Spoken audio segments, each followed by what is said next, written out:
Thank you for tuning in to Koppen with Comic. I'm Brian Koppen, over with comic John G.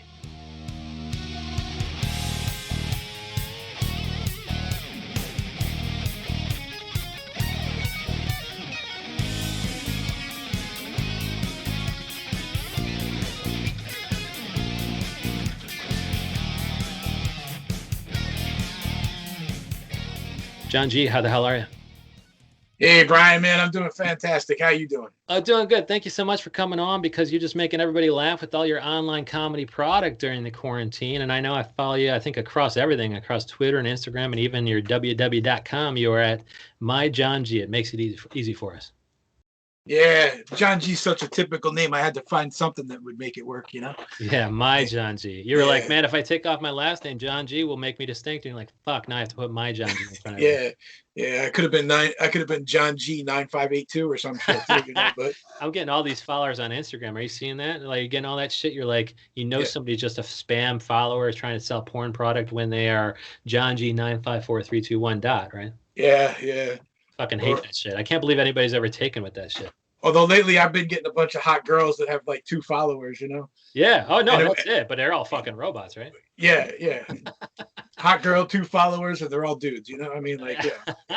And they all got 5 posts, and they message you immediately about how they're lonely, and you can check out their sex cam or whatever. But I know you're doing new media comedy. You're also doing comedy therapy, I think. So what can you tell us about these things?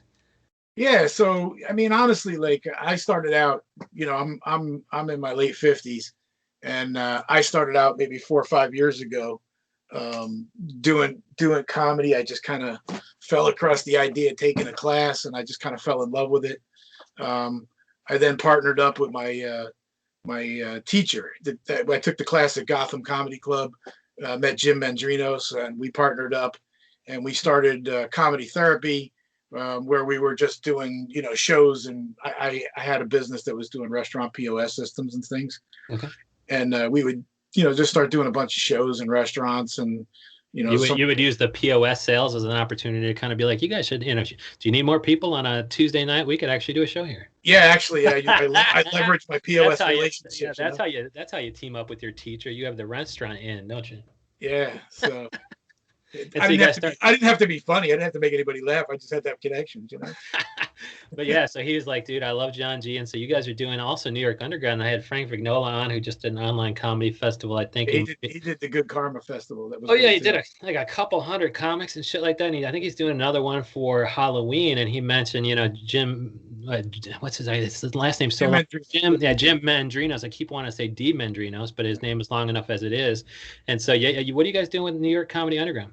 So what we did was back in May, we actually just launched a streaming platform, and we used that streaming platform to do an online virtual video conference. Okay. So what we did is we had a whole bunch of comics and video and comedy filmmakers submit a bunch of films, and we did a bunch of events on that, and we did it all for charity. There was no sign up fee for the commissions for the comics or anything, or anybody submitting the films. And we donated, there were some donations that went to New York City Comics, God's Love, and some other one, Our Cube Army, I think it was called. And, we just, it was May, we were still kind of in the beginning, weird stages of this whole Corona thing. And, we just tried to figure out a way to make people smile a little bit, and keep it going. Besides the fact that we couldn't do shit elsewise at our studio here in New Jersey. So it's kind of an online way to keep the comedy product churning out. And how many comics joined that one? Or are you going to do another one? We had like over almost 100 films, I think it was, in that. And it was all, it was films of people, their previous stand-up clips from when they had taken stand-up clips in comedy clubs, or it was like a comedy sketch film that they had done, or we even had a few animations. They were pretty cool too. That's cool.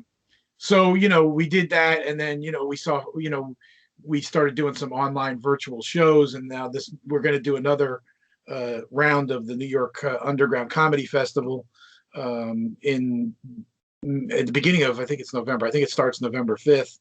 And that one, we're going to do like a combination event. There's going to be 2 weeks of one show a night for that, with some workshops, Jim doing a little bit of comedy teaching, a panel about what's new, what's going to happen in comedy going forward, things like that. Yeah. and then also a 2 week or no. So at the same time, we're gonna do a 4 week on the film side too. So we're looking for more comedy films, more comics, things like that, just to keep it going. There's because we really can't do much. Jersey here has implemented indoor for 25%. So if you're a comedy club in Jersey, which there isn't that many, you can do some indoor comedy, but we're getting close to that time that the outdoor stuff is going to start to shut down, right? I mean, it's going to get cold. Yeah, and there's kind of a sweet spot where like New York itself is going to keep being closed down. I don't even think QED can do comedy shows outside its fucking patio. It's like you could do shows outdoors if you're a patio, but hey, man, the minute you're attached to a comedy club with a liquor license, you can't do it. So, I would think Jersey is going to be pretty inundated with New York City comics. Yeah, I mean, it's pretty interesting, the whole drive-in concept too. There's a lot of people doing the drive-in concept, but I don't know if you've been to one of the drive-in shows. What do you think about it? It's better than not having a comedy show, but it's it's a little it could be good with the horn blowing and all that, but it could also be really fucking distracting. Yeah. And that's really the challenge for the comic these days, right? I mean, it's really, really important for you to understand the medium that you're doing, whether it's Zoom or in a drive-in, and try to figure out that timing. So, if laughter is horn honking in the parking lot, you've got to figure out how to let that horn honking calm down. You start talking again, They didn't teach you? Yeah, Jim Mendrinos didn't fucking teach you how to do comedy class? My God. Back when I first met Jim, if you'd have told him we would have been doing stand-up in a parking lot with people honking horns, he'd have told me to go fuck myself. And you would have been like, fuck this comedy shit. I don't want to pursue this. If people are going to be in their cars, fuck that. Yeah, I just had Eric Branstein on, and he was talking. He did a Tiny Cupboard show where that rooftop, that pretty sweet rooftop that a lot of people are doing in Brooklyn, and he said that he stopped talking when the train went past, and the audience was like, no, you don't have to do that, we can hear you. It's like you need to learn how to act during the train spot or whatever. Yeah, it's interesting, And I mean, what can you tell me? I see here on your Instagram that you also are the comedian, actor, producer of Living Large on Amazon Prime. So if I stream that as a comedy special of John G? Yeah, it's a comedy special of John G. Back in 2018, we shot that at the comic strip. Right on time, man. You beat the pandemic. That's pretty sweet. It's always nice to see recent content that just made it in under the wire. I think Sarah Talamash was on, and she was saying that there was kind of some talk of a virus or something like that in China, but they did the show anyway. They got it recorded, and then after that it hit. So it's so nice that you got that shit done. Because some people are just like, dude, I have to fucking do a whole new hour. I thought it was Stacey Pressman. It's like, I think I had an hour in the can. It's like I have to fucking tweak it pretty much if it's observational, right? Yep. We're actually getting ready to do that here. We're at the studio we have here in Jersey. We're getting ready to do that. Jim's going to do the first one. We're going to do an hour in front of a Zoom audience. Okay.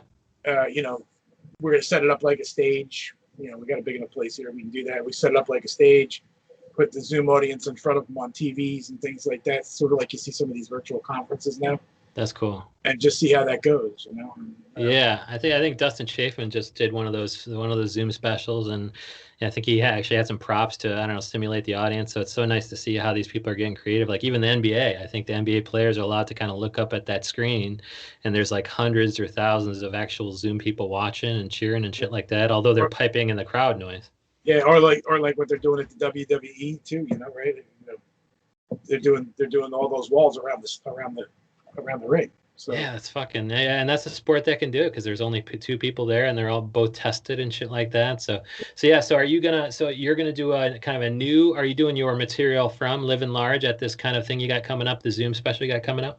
Or is that all new material since? No, I'm actually working on a whole new bunch of stuff. So okay, and see what kind of stuff you've been talking about, and has it changed over time with the pandemic?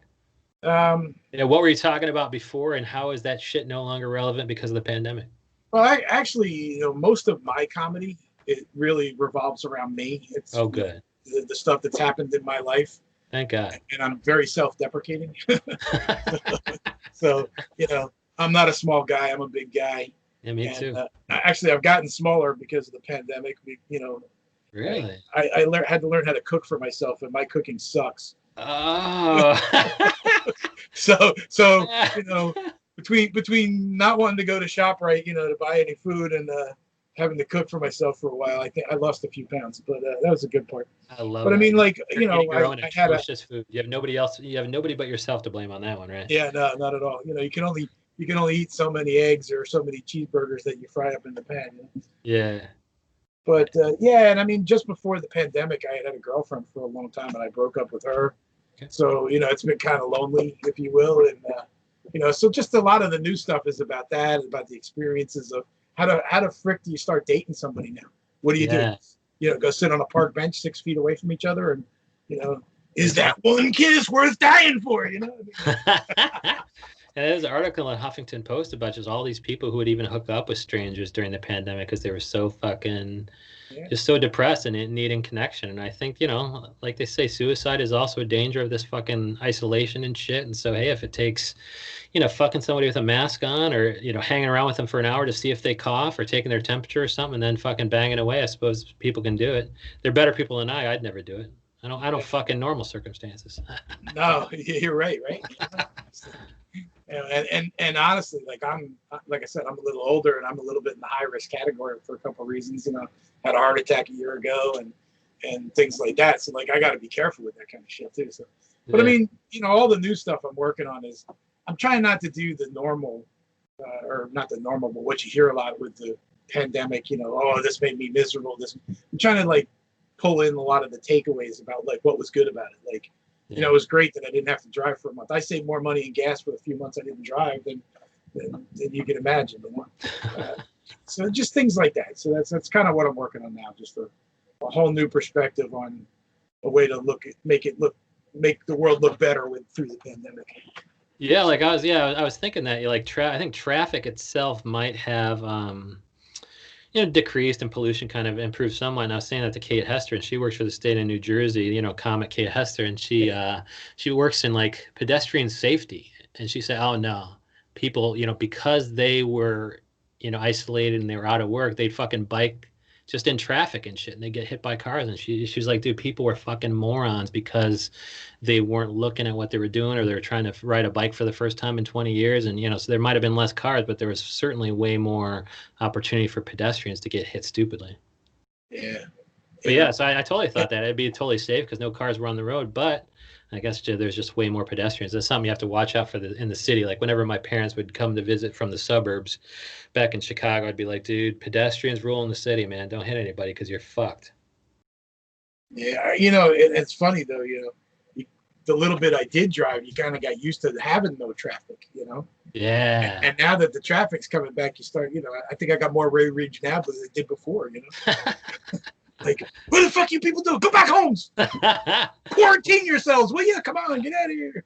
Yeah, I forgot I was talking about, but like they're saying that our kind of tolerance for fucking annoyance has got pretty low. You know, meaning like now because we've been so isolated for so long, everything's going to be pretty annoying. And it's like back in the day, our annoyance tolerance was pretty high. Like we just got annoyed by things on a routine basis. But now if you've been quarantining for 5 seconds, anybody who walks in front of you for 5 seconds is like, what are you doing, piece of shit? Get the fuck out of my way. But back in the day, we were used to those petty annoyances of living in a metropolis. Yeah, it's a delicate balancing act of whether you really actually love people or hate them, you know? You got to figure that out every minute or two. Yeah. And I guess my question is, yeah, like I you know, I'm 42 myself, and so I started the podcast thing pretty late, and I did comedy, you know, here and there, but you know, I can't stomach 3 open mics a night. It's just too soul sucking to go see, you know, other comedians just sitting on their phones during an open mic. But yeah, why'd you start late, and what'd you kind of you know, what can you you know, tell other people with respect to starting late? Like what did you get out of it, and what surprised you? Well, you know, it's kind of like all right, so I was married for 32 years. And I got divorced, and I was sitting there divorced, and I had like, you know, I had nothing to do. And one day this email comes across my desk, and it was for an acting class for doing voiceovers. Oh, cool. So I took that class, and then I took a couple other classes, and I realized that I really liked the ones that were revolving around comedy, you know? Oh, nice. So I said, I'll take the stand-up class, and that's when I met Jim. But you know, so it actually kind of just started out of boredom. Like, all right, I need something to do. I need, you know, but I kind of fell in love with it, you know, like to the point where like I actually I'm like kicking myself in the ass, going, "You stupid ass! Why didn't you do this when you were 20?" You know? That's the problem. Yeah, that's the double-edged sword of finding something. Okay, well, it's nice you finally found that thing, but fuck, man, Yeah, what if I found this thing earlier? Yeah. Yeah, you know, but I mean, like the thing that I find about this is, and you know, being like I'm fit, like I said, it's like I'm 57, and the thing that I found about it is I feel like, you know, when you talk to everybody, they tell you that, oh, you know, you got to do this for 10 years before you get good. You got to, and I'm like, I don't have 10 years. I might be dead. You know, I mean, so you know, you had to find out a way to do it and do it to get as good as you could, as fast as you could. And I'm not going to say, you know, I'm not no George Carlin or anything, but I think the thing that I learned through it, and the thing that I see, like a lot of the younger people that are starting out, like everybody wants to fight the open mics. They want to fight the idea of bringer shows. And the reality is if you're a comic, you're in business for yourself. Yeah. And those are just the building blocks you got to go through to get, you know, to make it happen. Nobody's going to hand it to you. You know, if you're a basketball player, you stand there and you throw that basketball at that hoop 1 billion times until you can make it in regularly, right? Well, if you're a comic, you got to go to open mics and you got to do this stuff. So, you know, I actually have such a different opinion than most people of the Bringer Show. I actually registered a domain called bringershow.com, and and I haven't done anything with it yet. I got trying to figure out what to do with it, how to make it, you know, something good for the comics. But that's what it's going to be for. But you like the Bringer shows, though? I don't like them, but they're a necessary evil. Where else? Yeah. You know, think about it now too. Think about it with the amount of clubs and places that are closed, the amount of lack of audience, and even when we get, you know, the audience coming back, if you're at 25 or 50% for the clubs, and the amount of the better comics, the good comics that are going to be willing to take smaller shows because they can't get a theater or an arena, right?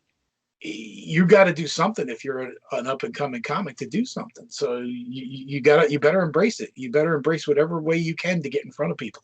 Yeah, even bringing your own natural market of friends and family into the club means that you're necessarily performing in front of other comics, friends and family who are on the bill, and so you are being exposed to new people. But yeah, it's just that's the economics of, you know, what it takes to pay that big rent in New York City, and sometimes, like, you know, if you're in a different city, you know, the rent might be lower. You might not have to do a bringer show, but then there's less opportunities. There's less shows to go around. So it's kind of a double-edged sword with respect to, you know, New York and New Jersey and things like that. Like, there's a lot of opportunities, but yeah, there's going to be a cost involved because there's a cost above you. There's a cost at the comedy club ownership level.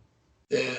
And I mean, in all honesty, if you really look at it, like even Jerry Seinfeld, Kevin Hart, they're all bringers. Right? They're just better at it than we are right now. They don't have to do as much sucking up to their family to get them to come, you know? They are bringing the thousands of people in their fucking football stadium. That is so fucking funny. Yeah.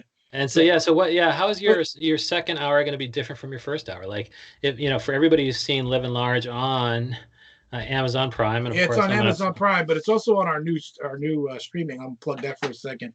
Okay. We started All Media TV, so it's all ALL mediatv.com, and it's on there as well too, as well as a bunch of other. There's like 200 films on All Media TV right now. Oh, good. You know, all different ranges too. It's not just comedy; it's a bunch of different stuff. So, I mean, the special is going to be a little, you know, it's going to be based on what's going on now. A lot of what Living Large was, you know, the past, right? It was all the things that happened to me in the past, you know, things that happened in my marriage and divorce.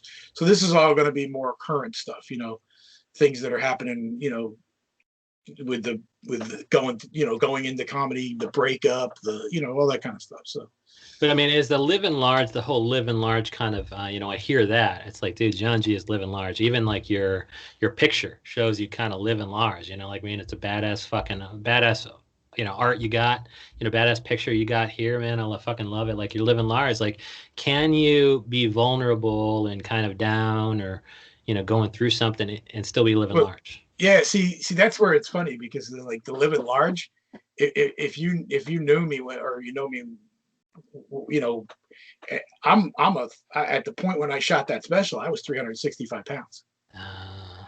So living large had like a double-edged meaning, right? Like I'm living large, but I'm also a big guy. So a lot of it's got to do with being a big guy. The fact that, I'm doing a comedy show and the booker comes over and she books Santa Clauses. So I got a secondary part-time gig as Santa Claus. But I love it though, because like this is the other side of living large. You're on the other side of a heart attack. Yep. You're on the other side of a fucking pandemic, and so this is like, I mean, if you guys liked me living large, I mean, this is the other side of it. You might have a heart attack. You might get booked. You might get booked as a Santa Claus and then have a heart attack, and then face a pandemic and a divorce and a breakup. Yeah. So so it's all about that. It's all about what's going on right now and how I'm changing my life, and just all that. I don't know. I don't have it completely worked out yet. It's getting there though. Good. Yeah, I can't wait to see it on Zoom. And when people fire up the All Media TV, I see this here. It says, first thing I see is a warning. It says some content on this channel has been identified as inappropriate for minors. And I guess the question is that put there because of John G's Living Large? Was that explicit or not really? I'd like to say I'm the worst on the channel, but no, that's not true. But there are some, Well, it's good. Yeah, it's good to see that this is here because not everybody like me has Amazon Prime. That's one of the few expenses that I probably have put in back in the day. But they'll also keep track of everything. So I mean, comics are on this show. When can they submit to the next big New York Underground or comedy therapy or what? It's newyorkundergroundcomedy.com. Okay. It's up and live today. You can go submit now and get into that. But our goal is to also do 4 comedy festivals a year. Oh, good. So we also do the Turnpike, but the New York Underground is coming up again in November. You can go do that right now. And no submission fee for any of these festivals, or? No, there's some like even this one coming up in November. It's a $5 fee to enter. Okay. But a lot of what we do, we're doing it so that we can help people that need the money too. Oh, so, yeah, it's all being donated. It's all being donated. So. Okay, cool. And even some of it's being donated to a New York City Comic Fund? Yeah, actually. So they're paying themselves, they're getting paid. Well, but some of it's, do you know Ray? I'm trying to think of Ray Elgin, I think is his last name. No, not yet. He is actually the one that did that. And cool. The supporting New York comics. So, he's a good guy. He's running a lot of virtual shows too. He has an Aruba comedy club too. But cool. Yeah, I saw a lot of those. A lot of the successful comics have been hit the hardest, because those are the people who've been so successful that they can give up their day job, and so now it's like they're the ones who don't have the day job to fall back on, so they need the income. So I saw a lot of these funds going around. So it's good you vetted it and making sure that everybody's submission fees can go, and attendance fees too can go somewhere, somewhere to good use, but also maybe indirectly back in some New York City comics pockets. Yeah. So good. All right. So yeah, we're gonna track all that, and if we. My John G on Twitter, Instagram, but also .com. Like, where are you more often posting? Where are you most often posting these opportunities? I usually use Instagram the most. That's where it goes. And we kind of cross-platform everything. So if you're on New Media Comedies stuff, if you're on my John G stuff, if you're on All Media TV stuff, you'll see a lot of cross-posting between all of the comedy therapy. So. And Hell yeah. So you and your comedy teacher, and now he's a peer, Jim Mendrinos. I think I finally said the name correctly. So you guys are just you guys are just rocking and rolling. And if we follow you, we're gonna, all the comics are going to get to pay attention to all the opportunities to kind of get on stage even during a pandemic. Yep, and we'll be running a lot of virtual shows through the winter too, just after the festival too. So. Oh, good. And then New Jersey, you're juiced in New Jersey, so you're a good guy to know because you guys are opening up before New York City is. Yeah. and we do have this studio. We've got like a 4,500 square foot studio here. Holy shit! That's a safe place to podcast, right? Or tape a show. Yeah, we've got podcasting, sound booths, and New Jersey just they're allowing us to do film crews of less than 10. Things like that. So.